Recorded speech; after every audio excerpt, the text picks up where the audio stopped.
We on? Good morning, people. Good morning. What's going on, everybody? Hey, I wanted to jump in here real quick. Rising Ground Church, Pastor Jamal. In light of everything that's going on, I know we always do this, man. People of faith, they come on and they say they spins and they spills, and rightfully so. You want to get people's spirits up. You want to encourage them. You want to help them to get out of a space of fear, doubt, and worry, because we all know where those places lead us. Nothing, never any place good. So I'm just gonna get in. I'm gonna start right now. This is specifically, this is divine flow. So we are getting ready to take divine flow out into the ethers, more into the streets, man. Because we believe, first of all, we know God has given us this commission, and we know it's important. My wife and I, our ministry, and I think it's the scenes of the earth, the world, are preparing the way for it, per se. So it's nothing new, but yet it is. But so I want to specifically start this message off, or this, whatever this is, with this verse. So this is John chapter 11. This is where Jesus is raising Lazarus from the dead. I don't hear too many people talk about this particular verse, and I always wonder why, but it's in here. And why is it in here?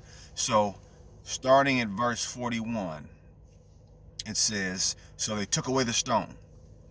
Then Jesus looked up and said, 'Father, I thank you that you have heard me. I knew that you always hear me, but I said this for the benefit of the people standing here, that they may believe that you sent me.'" Now, I think that's very ironic how that's in there. We always talk about the rolling away of the stones, and we put these meanings on it, and it's great. We talk about come forth, and how Jesus told the people to go and to loose Lazarus from his garments, so they can participate in this miraculous miracle. But when you hear Jesus say, "Father, I thank you for hearing me, but I know you always hear me, but I'm doing this. I even said this for their benefit, for the people who stand in here right now, that they may know that you have sent me." See, we get caught up, religious people get caught up in the logistics of what they think Christianity means, what it means to be a son and daughter of God. We get caught up in these little things that have nothing to do with the power and the authority, with the miraculous. Jesus said, "I really didn't have to do this, but I'm doing it because they're here. These people who are really unbelievers are standing here, and their religious minds need to hear something in order for them to believe what they're about to see." So Jesus had an unbroken collaboration with God. That's what divine flow is. Yeah, it gets you into your thriving space. It's an effortless way that God used when you plug into it to get you to the places that you need to be. But it's, in essence, an unbroken collaboration with the power, with the Spirit, with God. What does an unbroken collaboration do? It keeps you in a spirit or in a state of prayer. We talk about prayer being, the Bible talks about pray without ceasing, continue prayer. It's not about, and I think we know this now to a point. It's not about you praying every second, blah, blah, blah, every second and minute of the day. It's about it being in an unbroken collaboration, connection with God.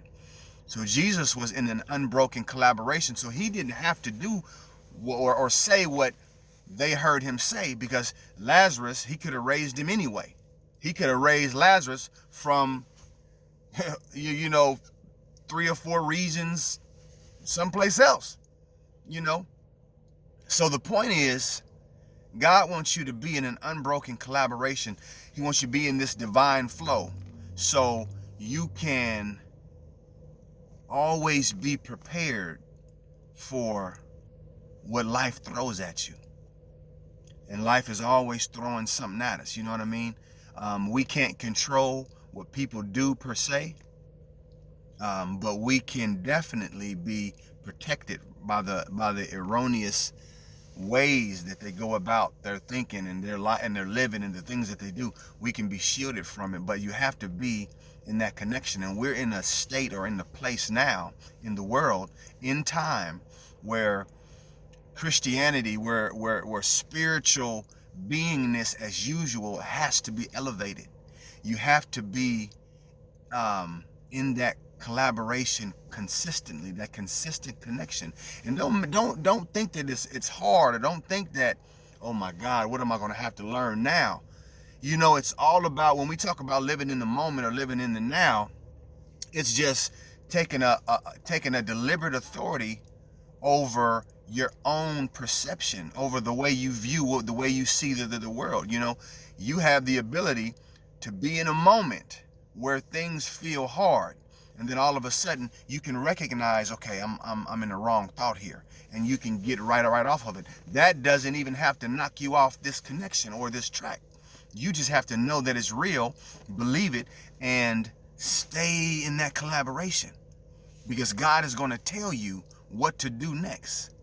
God is going to tell you where to go next, who to see next. You know, God even told Jesus to do a couple things to save his life before he was taken out of here. You know what I mean? We talked about he was in crowds and he disappeared, you know what I mean? Because they was hunting him down. So when you in that collaborative connection, God will always take you into salvation, the salvation of the moment. Salvation is past, present, and future. You know, that's ironic too, but I'm not gonna go there. But divine flow.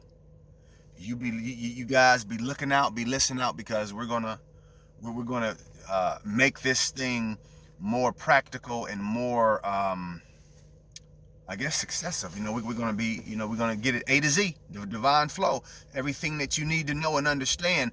And it's divine flow is a lifestyle. So it's not about teaching you things that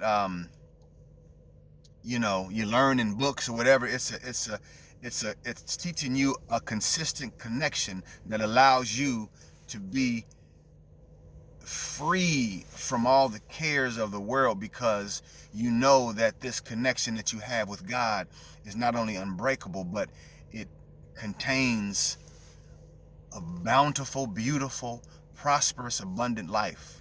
Now, does abundant life mean that you're not going to have little hurdles at times? No, it just means because you're connected, you're going to get through it, and you're going to get through it the easier way. Hope that made sense, man. Rising Ground Church, Pastor Jamal. Be looking out and think about that. Jesus didn't have to pray because he was already in a collaborative lifestyle that would have allowed him to do exactly what he did anyway. But the unbelief of the people had to hear him say this small thing, that so they would feel better per se. But you don't have to do that. You just have to be connected. Talk to you. Rising Ground.